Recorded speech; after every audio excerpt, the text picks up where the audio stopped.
le thème de cet échange, c'est la formation, premier pilier de la sécurité du SI.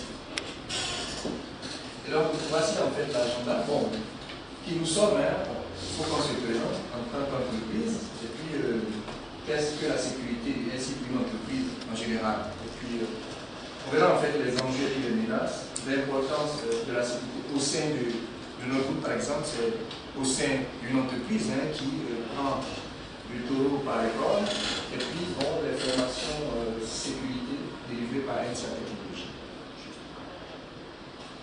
Donc voici, grosso modo, le groupe NCA est composé de 2000 travailleurs à travers 12 pays d'Afrique et on a une représentation en France.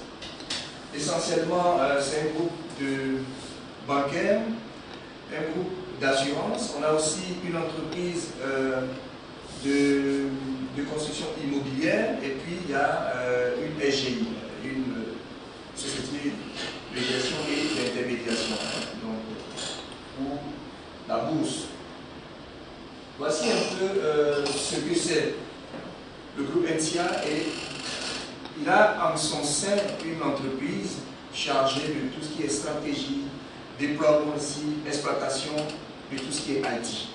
Donc il y a NCA Technologies.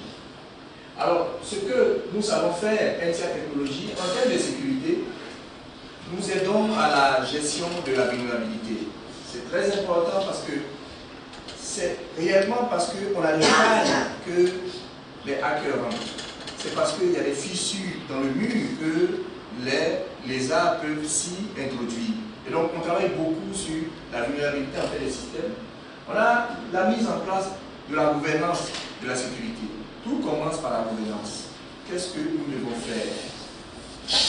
Et en plus, on fait des outils en sécurité, on accompagne à la certification. Nous-mêmes, nous sommes dans le processus de certification niveau 27001 et on doit, dans quelques semaines, passer en fait la certification.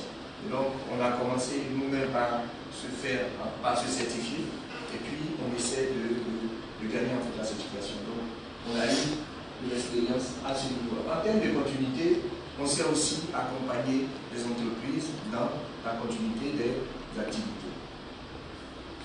Au niveau de la planification, de la gestion des projets, de la planification stratégique, et donc là, on sait mettre en place une équipe de PMO chargée de gérer en fait les projets des entreprises. Ce qu'il faut savoir, c'est que jusqu'à pas longtemps, on a 70% des projets qui n'arrivaient pas à terme parce qu'on avait une mauvaise gestion des projets. Donc il est très important en tant qu'entreprise de mettre en place une équipe PMO.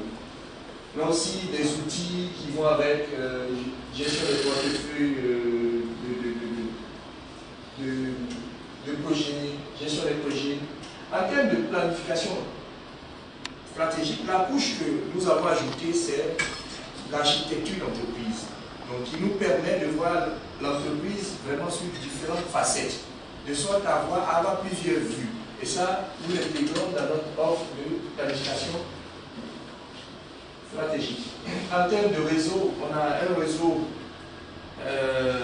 BNR autour dans la ville d'Abidjan. On a aussi un réseau VSAT qui nous permet d'interconnecter l'ensemble de nos filiales qui sont dans les autres pays.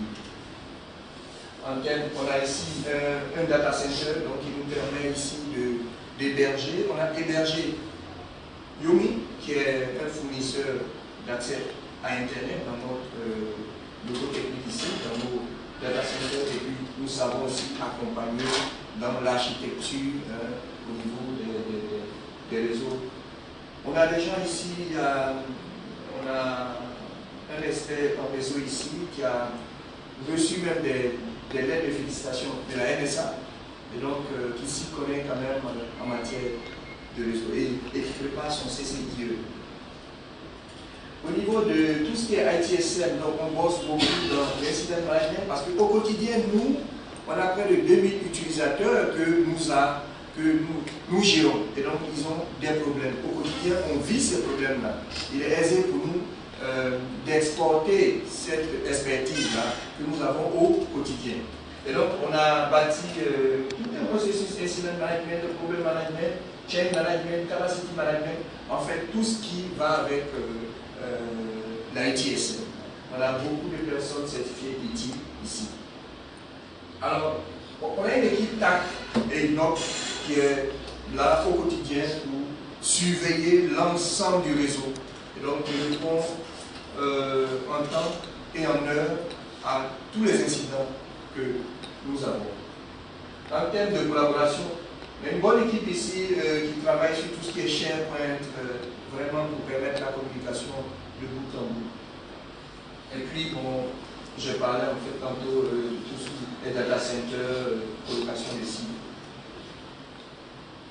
Donc, on va passer rapidement à ce que c'est la sécurité pour l'entreprise. Et je me réjouis de ce que j'ai entendu ici. Je pense que tout le monde sait ce que c'est l'entreprise. Juste un rappel pour nos entreprises. Qu'est-ce que c'est en fait la sécurité? Alors, la sécurité des SI vise à protéger la disponibilité, l'intégrité et la confidentialité des données. Ça, c'est une définition classique. Alors, qu'est-ce que c'est pour nos clients? Qu'est-ce que c'est la disponibilité? C'est de faire en sorte qu'à un moment où ils veulent avoir une information, ils l'ont. Et c'est très important. Cet indice au niveau de la sécurité nous amène à regarder peut-être l'ensemble de l'IT, de travailler réellement très rapproché avec les équipes de l'infrastructure, de faire en sorte qu'on puisse disponibiliser l'ensemble des données en fait, que l'utilisateur souhaite avoir. Donc en termes d'intégrité, bon, c'est réellement ce que j'ai comme données, il faudrait que ça soit exact en fait. Et bon, la confidentialité, faire en sorte que ce soit les personnes désignées qui aient accès à telle donnée. Alors, la sécurité au sein des SI, c'est assuré par les technologies, tout ce qu'on a comme système, comme réseau, voilà. C'est assuré aussi par les procédures. Et donc, on a parlé tantôt de gouvernance, et puis surtout assuré par les hommes. Alors, c'est le pilier le plus important, c'est les hommes. C'est les hommes qui font les procédures, c'est les hommes qui travaillent sur les procédures. C'est les hommes qui travaillent sur les systèmes. S'ils ne sont pas formés, on aura toujours des failles de sécurité. Alors, parce que c'est important pour nous, la sécurité, ça doit être un travail au quotidien. Je le disais d'entrée de jeu, pendant que nous sommes en réunion au bureau, parce que de façon classique, un travailleur, même s'il est sur la sécurité, il a des réunions de management, il a d'autres réunions de budget, mais le hacker qui s'assoit, lui, il n'a pas de réunion, c'est sa machine. S'il fait des réunions, c'est vraiment sur sa machine avec des gars qui sont connectés. Alors, il passe son temps là, je vais rentrer, je ne souhaite pas dans le SI du port autonome. Je vais rentrer. Il passe son temps là. Et voici notre défi. Nous, c'est de faire en sorte que ces personnes-là ne prospèrent pas. C'est de faire en sorte que ces personnes-là ne prospèrent pas. Et donc, il nous faut aussi, pour le peu de temps que nous avons, parce que nous avons d'autres tâches, de réellement aller un peu plus loin dans l'expertise en termes de sécurité, en termes de formation. Alors, rapidement, on va passer aux enjeux. Qu'est-ce qui motive en fait la sécurité? Et je pense qu'on le vit très souvent. Alors, il y a un monsieur qui a parlé de données stratégiques, de données pertinentes. Et c'est réel. Aujourd'hui, il y a des entreprises qui payent des personnes pour hacker le système des autres. C'est réel. C'est réel. Et ça existe partout. Aujourd'hui en Afrique, ce n'est pas des notions qui se voient vraiment. Pourquoi? Parce que nos débits Internet, nos débits ne sont pas assez larges. Les bandes passantes ne sont pas assez grosses. C'est pour ça que ces professionnels-là, qui sont dans ces pays-là, qui hackent des systèmes n'ont pas encore pris la main sur l'Afrique parce que le temps, je suis en Bulgarie, quand j'essaie d'atteindre un système en Afrique, ça met beaucoup de temps. Donc, ils n'ont pas assez, et puis ce qui est généré par l'Afrique n'est pas assez énorme, mais ils sont en train de venir parce que l'Afrique est en développement réel. Et à tout point de vue, que ce soit au niveau IT, que ce soit dans d'autres niveaux de bâtiments, des choses comme ça. Donc, on commence à générer beaucoup de revenus et ça intéresse les gens. Et depuis que MTN a mis en place le WAX, on a des débits qui sont un peu plus intéressants. Ça va permettre aux hackers de commencer à venir sur des zones comme l'Afrique. Et donc, on a des menaces, on a de la concurrence.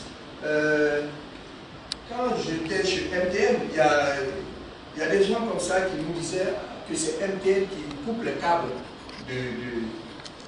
de Orange. Et quand j'ai entendu ça, comment? Vice versa.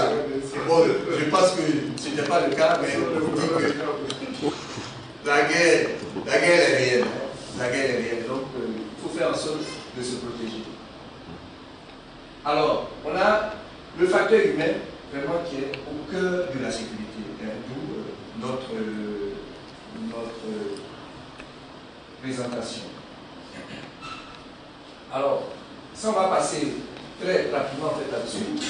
Ça existe l'espionnage industriel. Donc, vous voyez là, par exemple, c'est le PDG d'une entreprise qui a fini par avouer que j'ai introduit un malware pour avoir des informations chez le concurrent. Et il y a une nouvelle forme de virus maintenant qui s'appelle APT, Advanced Pertinent Threats. Donc, c'est des virus qui sont introduits dans un système d'information, alors c'est assez silencieux. Et c'est après 2 ans, comme le Tutnet, c'est après 2 ans que vous vous en rendez compte. C'est réel.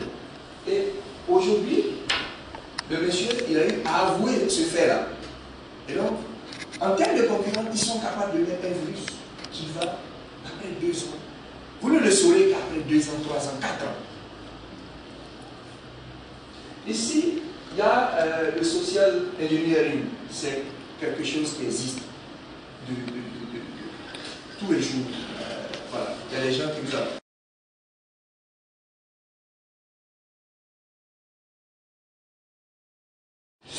N'a pas un bon salaire, c'est source de vraiment de désordre dans l'entreprise. Donc il faut faire très attention. Moi j'ai des cas de clients où quelquefois il y a des documents confidentiels, c'est le VACMES, on donne le parcours au VACMES, le document ultra confidentiel, on va donner à telle personne. Je dis mais ça sert à rien de mettre toute sécurité, on donne la 30 secondes pour copier et puis tout est à vous. Voilà, donc effectivement il y a des cas comme ça où on se blinde de tout et quelquefois c'est l'homme qui est le maillon faible de la sécurité. Exactement, c'est un peu comme si on a tout un bâtiment qui est clôturé en fait de béton, la porte est en fer, tout, et puis le cadre, c'est encore plaqué. C'est le maillon faible.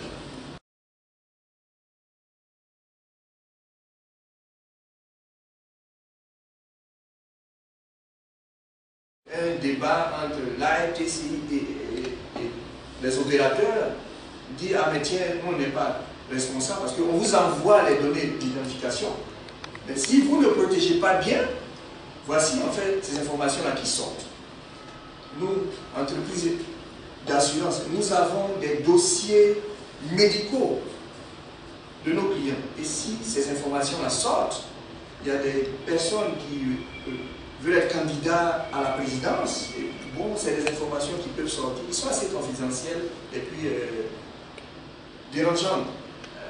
Au niveau de la cyberdélinquance, bien au niveau des flux de données, je sais qu'il y a des personnes qui travaillent sur le call center qui étaient capables d'appeler leur ami, leur dire tiens, ton mari, voici en fait les personnes qui l'appellent la nuit, voici les personnes qui l'appellent. Et donc, ça pose beaucoup de désagréments. Donc, nous devons réellement de protéger l'information que nous avons au sein des entreprises.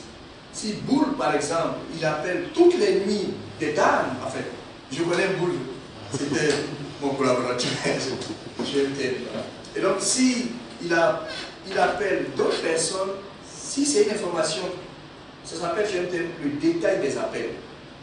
On est capable de savoir mais qui a appelé, d'où il a appelé, et ça c'est vraiment pas intéressant. Je pense que ça se fait sur réquisition de la police.